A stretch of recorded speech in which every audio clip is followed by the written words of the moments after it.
2014లో నరేంద్ర మోడీ మన దేశానికి పీఎం అయిన దగ్గర నుండి ఇప్పటి వరకు అంటే ఈ 10 ఏళ్ల కాలంలో డిస్ఇన్వెస్ట్మెంట్ అనే పేరుతో ప్రభుత్వ రంగ సంస్థల్లో ఉన్న వాటాలు అమ్మడం ద్వారా మన దేశ గవర్నమెంట్ దాదాపు 4,20,000 కోట్ల రూపాయల డబ్బు సంపాదించింది.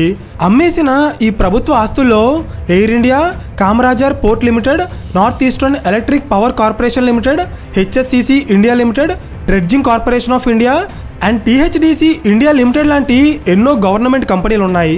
వీటిలో కొన్ని కంపెనీలని మొత్తం ప్రైవేటైజ్ చేస్తే మరికొన్ని కంపెనీల్లో ఉన్న కొంత వాటాని ప్రైవేట్ కంపెనీలకి అమ్మేశారు. ఇవి మాత్రమే కాదు, ఫ్యూచర్లో మరొక 26 గవర్నమెంట్ కంపెనీలని ప్రైవేటైజ్ చేయడానికి కూడా సెంట్రల్ క్యాబినెట్ అప్రూవల్ తీసుకుంది. సో ఇక్కడ క్వశ్చన్ ఏంటంటే అసలు డిస్ఇన్వెస్ట్మెంట్ అంటే ఏంటి? పబ్లిక్ సెక్టర్ కంపెనీల్లో ఉన్న వాటాని గవర్నమెంట్ ఎందుకు అమ్మేస్తుంది? ఈ సంస్థలని ప్రైవేట్ కంపెనీల చేతుల్లో పెట్టడం వల్ల అవి నిజంగానే నష్టాల్లోంచి లాభాల్లోకి వస్తున్నాయా, లేక ఇదంతా కూడా కేవలం ఒక పొలిటికల్ గేమ్ మాత్రమేనా? అసలు డిస్ఇన్వెస్ట్మెంట్కి ప్రైవేటైజేషన్కి మధ్య ఉన్న తేడా ఏంటో నేను ఈ వీడియోలో చెప్పబోతున్నాను. Hello everyone, welcome to today's video and this is your friend Surya. Present మన దేశ గవర్నమెంట్ ప్రభుత్వ రంగ సంస్థల్లో ఉన్న వాటాలు ఎందుకు అమ్ముతుందో మీకు అర్థం కావాలంటే ముందు మీకు 1991లో జరిగిన ఒక స్టోరీ తెలియాలి. ఇండియాకి స్వతంత్రం వచ్చిన తర్వాత మన దేశం సోషలిస్టిక్ విధానాన్ని ఎక్కువగా ఫాలో అయింది. అంటే ఆర్థిక వ్యవస్థ అంతా కూడా ఎక్కువగా గవర్నమెంట్ కంట్రోల్లోనే ఉండేది. దాదాపు అన్ని ఇండస్ట్రీస్ని కూడా గవర్నమెంటే రన్ చేసేది. కానీ ఇలా చేయడం వల్ల కంపెనీల మధ్య కాంపిటీషన్ లేక ఎఫిషియన్సీ తగ్గిపోయి చాలా కంపెనీలు నష్టాల్లోకి వెళ్ళిపోయాయి. నష్టాల్లో ఉన్న ఈ కంపెనీలు గవర్నమెంట్కి అధిక భారంగా మారేవి. సో ఇది గమనించిన ఇండియన్ గవర్నమెంట్ 1991లో ఎకనామిక్ రిఫార్మ్స్ తీసుకొచ్చినప్పుడు డిస్ఇన్వెస్ట్మెంట్ అనే ఒక కాన్సెప్ట్ని ఇంట్రడ్యూస్ చేశారు. డిస్ఇన్వెస్ట్మెంట్ అంటే ఏంటి అనుకుంటున్నారా? చెప్తా చూడండి. ఒక ప్రభుత్వ రంగ సంస్థలో ఉన్న మైనారిటీ వాటాని అంటే 50% కంటే తక్కువ వాటాని ప్రైవేట్ కంపెనీకి అమ్మేసి క్యాష్ చేసుకోవడాన్ని డిస్ఇన్వెస్ట్మెంట్ అంటారు. ఇక్కడ మీరు గమనించాల్సిన విషయం ఏంటంటే డిస్ఇన్వెస్ట్మెంట్లో కేవలం మైనారిటీ వాటాని మాత్రమే అమ్ముతారు. అంటే ఆ పర్టికులర్ కంపెనీ యొక్క ఓనర్షిప్ రైట్స్ ఇంకా గవర్నమెంట్ చేతిలోనే ఉంటాయి. దీన్నే డిస్ఇన్వెస్ట్మెంట్ అంటారు. అర్థమైందా? అయితే 1991-92 ఫైనాన్షియల్ ఇయర్లో సెంట్రల్ గవర్నమెంట్ 30కి పైగా పిఎస్యు సంస్థల్లో ఉన్న వాటాలు అమ్మడం ద్వారా సుమారు 3,000 కోట్ల రూపాయలకి పైగా డబ్బు సంపాదించింది. అప్పటి నుండి ప్రతి సంవత్సరం ప్రభుత్వ రంగ సంస్థల్లో ఉన్న వాటాలు అమ్మడం ద్వారా ఇన్ని వేల కోట్ల రూపాయలు సంపాదించాలని గవర్నమెంట్ టార్గెట్ పెట్టుకుంటుంది. ఫర్ ఎగ్జాంపుల్ 2024-25 ఫైనాన్షియల్ ఇయర్కి మన గవర్నమెంట్ పెట్టుకున్న డిస్ఇన్వెస్ట్మెంట్ టార్గెట్ ఎంతో తెలుసా? అక్షరాల 50,000 కోట్ల రూపాయలు.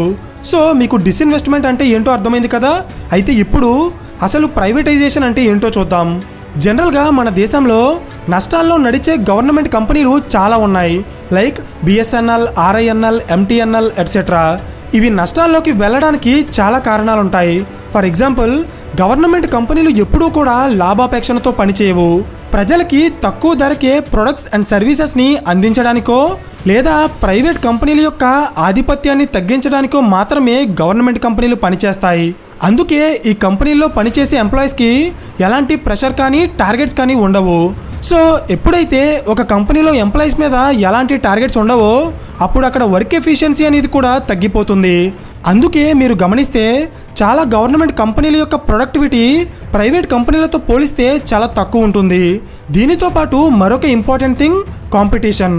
ప్రైవేట్ సెక్టార్లో ఉండే ప్రతి కంపెనీ కూడా వాళ్ళ బిజినెస్లో నెంబర్ 1 అవ్వడానికి తన కాంపిటీటర్ కంపెనీస్తో పోటీపడి ఎప్పటికప్పుడు వాళ్ళ టెక్నాలజీ అండ్ ఇన్ఫ్రాస్ట్రక్చర్ని అప్డేట్ చేసుకుంటుంది. కానీ గవర్నమెంట్ కంపెనీల్లో ఈ కాంపిటీషన్ లేకపోవడం వల్ల ఇవి ప్రైవేట్ కంపెనీలతో పోలిస్తే చాలా విషయాల్లో వెనకపడి ఉన్నాయి. ఈవెన్ కొన్ని గవర్నమెంట్ కంపెనీల్లో అయితే కస్టమర్స్కి సరైన సమాధానం కూడా చెప్పరు. అందుకే ఈ కంపెనీలు ప్రతి సంవత్సరం కొన్ని వేల కోట్ల రూపాయలు నష్టాలు చూస్తున్నాయి. సో ఒకప్పుడు గవర్నమెంట్ కంపెనీలు ఎంత నష్టాల్లో ఉన్నా వాటిని అలాగే రన్ చేసేవారు. కానీ రీసెంట్ టైమ్స్లో ఈ సిస్టమ్ మారింది.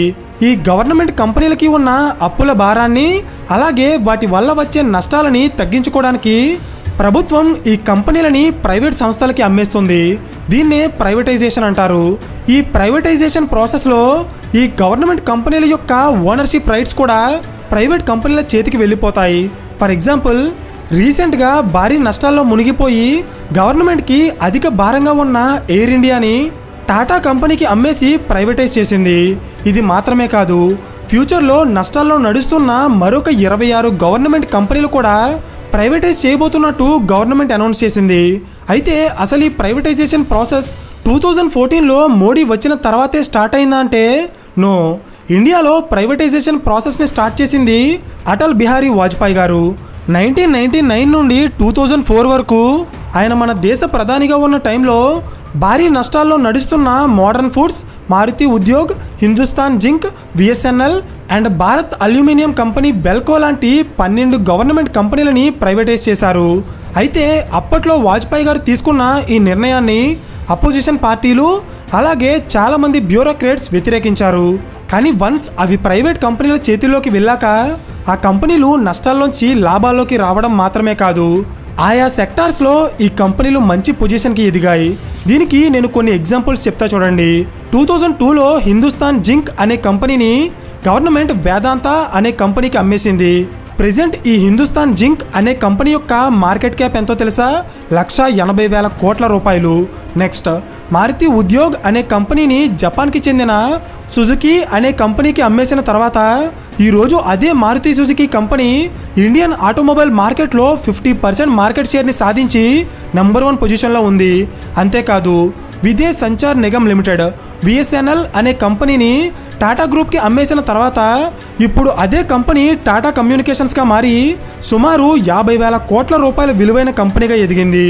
సో ఇలా ప్రైవేట్ కంపెనీల చేతుల్లోకి వెళ్ళాక లాభాల్లోకి వచ్చిన గవర్నమెంట్ కంపెనీలు చాలా ఉన్నాయి. అందుకే ప్రెజెంట్ మోడీ గవర్నమెంట్ కూడా ఇదే స్ట్రాటజీని ఫాలో అవుతూ Bharat petroleum, shipping corporation of India, container corporation of ఇండియాతో పాటు దేశవ్యాప్తంగా ఉన్న 6 స్టీల్ ప్లాంట్స్ని ప్రైవేటైజ్ చేయాలనుకుంటున్నారు. ఇందులో మన వైజాగ్ స్టీల్ ప్లాంట్ కూడా ఉంది. సో ఇప్పటి వరకు విన్న స్టోరీ ప్రకారం చూస్తే నష్టాల్లో ఉన్న గవర్నమెంట్ కంపెనీలని ప్రైవేటైజ్ చేయడం వల్ల వాటి పెర్ఫార్మెన్స్ పెరిగి మంచి లాభాలు వస్తున్నాయి. ఇది చూశాక మనలో కొంతమందికి ప్రైవేటైజ్ చేయడం మంచిదే కదా అనిపిస్తుంది. అవునా? ఎస్, ప్రైవేటైజేషన్ మంచిదే, కానీ అన్ని కంపెనీలని ప్రైవేటైజ్ చేయకూడదు. ఎందుకంటే గవర్నమెంట్ కంపెనీకి ప్రైవేట్ కంపెనీకి ఉండే ఒక బేసిక్ డిఫరెన్స్, ప్రైవేట్ కంపెనీలు లాభాలు సంపాదించడానికి స్థాపిస్తే గవర్నమెంట్ కంపెనీలు ప్రజలకి సేవ చేయడానికి స్థాపించబడతాయి. సో ఒకవేళ అవి నష్టాల్లోకి వెళ్ళినా కూడా వాటిని తిరిగి లాభాల్లోకి తీసుకొచ్చేలా ప్రయత్నాలు చేయాలి, కానీ వాటిని ప్రైవేట్ కంపెనీలకి అమ్మేయకూడదు. ఎందుకంటే నష్టాలు వస్తున్నాయని అన్ని గవర్నమెంట్ కంపెనీలని ప్రైవేటైజ్ చేస్తే అప్పుడు ప్రైవేట్ కంపెనీలు కొన్ని సెక్టార్స్లో మోనోపోలీ అయిపోతాయి, అంటే ఆధిపత్యాన్ని ప్రదర్శిస్తాయి. సో ఎప్పుడైతే ఒక సెక్టార్లో గవర్నమెంట్ ఇన్వాల్వ్మెంట్ అనేది కంప్లీట్గా ముగిసిపోతుందో అప్పుడు ఆ సెక్టార్లో ప్రైవేట్ కంపెనీల ఆధిపత్యం పెరిగిపోతుంది. ఇది సామాన్య ప్రజలకి అస్సలు మంచిది కాదు. ఫర్ ఎగ్జాంపుల్, స్టీల్ ఇండస్ట్రీ నుండి గవర్నమెంట్ బయటకు వచ్చేస్తే అప్పుడు ఫ్యూచర్లో స్టీల్ ప్రైజెస్ని ప్రైవేట్ కంపెనీలే డిసైడ్ చేస్తాయి. అంతేకాదు, ప్రభుత్వ రంగ సంస్థలని ప్రైవేటైజ్ చేయడం వల్ల job security and government employment కూడా తగ్గిపోతుంది. ప్రైవేట్ కంపెనీలు ఎప్పుడూ లాభాపేక్షణతో పనిచేయడం వల్ల వాళ్ళకి లాభాలు తగ్గిన ప్రతిసారి వాళ్ళ ఎంప్లాయీస్ని ఉద్యోగాల నుండి తీసేస్తారు. అందుకే రీసెంట్ టైమ్స్లో గవర్నమెంట్ ఒక కంపెనీని ప్రైవేటైజ్ చేస్తాం అని అనౌన్స్ చేసిన వెంటనే అక్కడ ఎంప్లాయీస్ నుండి భారీగా వ్యతిరేకత వస్తుంది. అర్థమైందా? సో ఇక్కడ క్వశ్చన్ ఏంటంటే, నష్టాల్లో ఉన్న ప్రతి కంపెనీని గవర్నమెంట్ భరించలేదు. అలా చేస్తే అది గవర్నమెంట్కి అధిక భారం అవుతుంది. అలాగని చెప్పి నష్టాల్లో ఉన్న ప్రతి కంపెనీని గవర్నమెంట్ ప్రైవేటైజ్ చేయకూడదు. అలా చేస్తే మార్కెట్లో ఉన్న అన్ని కంపెనీలు ప్రాఫిట్స్ ఓరియంటెడ్గా రన్ అవుతూ సామాన్య ప్రజలకి కొన్ని వస్తువులు అందుబాటులో లేకుండా పోతాయి. సో నష్టాలు వచ్చినా గవర్నమెంట్ ఖచ్చితంగా రన్ చేయాల్సిన ఇండస్ట్రీస్ కొన్ని ఉన్నాయి. వాటినే కోర్ ఇండస్ట్రీస్ అంటారు. Like cement, steel, coal, crude oil, electricity, fertilisers, natural gas and refinery products. ఈ కంపెనీలు రన్ చేయడంలో గవర్నమెంట్కి నష్టాలు వచ్చినా కూడా వీటిని గవర్నమెంట్ ఖచ్చితంగా రన్ చేయాలి. ఎందుకంటే వన్స్ ఇవి కంప్లీట్గా ప్రైవేట్ వ్యక్తుల చేతికి వెళ్తే అప్పుడు ఒక సామాన్యుడు బ్రతకడం చాలా కష్టమైపోతుంది. బికాస్ ఈ 8 కోర్ ఇండస్ట్రీస్ మీద బేసిక్గా మనం అందరం కూడా డైలీ ఆధారపడి ఉంటాం. సో అలాంటి సెక్టార్ని ప్రైవేటైజ్ చేయడం అనేది అంత కరెక్ట్ కాదు. ఇది ఎందుకు చెప్తున్నానంటే రీసెంట్గా ఇండియన్ గవర్నమెంట్ 2021-22 ఫైనాన్షియల్ ఇయర్లో పెట్టుకున్న 1,75,000 కోట్ల రూపాయల డిస్ఇన్వెస్ట్మెంట్ టార్గెట్ని ఫుల్ఫిల్ చేయడానికి భారత్ పెట్రోలియం కార్పొరేషన్ లిమిటెడ్ బీపీసీఎల్లో 52.9% వాటాని అమ్మాలని డిసైడ్ అయింది. కానీ ఇక్కడ ట్విస్ట్ ఏంటంటే ఈ బీపీసీఎల్ కంపెనీ నష్టాల్లో ఉన్న కంపెనీ కాదు, ప్రతి సంవత్సరం కొన్ని వేల కోట్ల రూపాయల లాభాలు ఇస్తున్న కంపెనీ. సో ఎలాంటి ప్రాఫిటబుల్ కంపెనీలో కూడా గవర్నమెంట్ తన వాటాని అమ్మడం అనేది ఎంతవరకు కరెక్టో మీరు కింద కామెంట్ చేయండి. సో ఫైనలీ డిస్ఇన్వెస్ట్మెంట్ చేయడం ద్వారా గవర్నమెంట్ కంపెనీల్లో ఉన్న మైనారిటీ వాటాని ప్రైవేట్ కంపెనీలకి అమ్మి ఆ సంస్థ యొక్క ఆస్తులు, అప్పులు, అలాగే మేనేజ్మెంట్లో ప్రైవేట్ కంపెనీలని ఇన్వాల్వ్ చేయడం వల్ల ఆ కంపెనీల యొక్క పెర్ఫార్మెన్స్ పెరగడానికి ఛాన్స్ ఉంటుంది. At the same time ownership rights మారవు కాబట్టి ఆ కంపెనీలు ఇంకా మన గవర్నమెంట్ అండర్లోనే ఉంటాయి. కానీ ప్రైవేటైజేషన్ చేయడం వల్ల గవర్నమెంట్ ఒక కంపెనీ మీద కంప్లీట్గా తన ఓనర్షిప్ రైట్స్ని కోల్పోతుంది.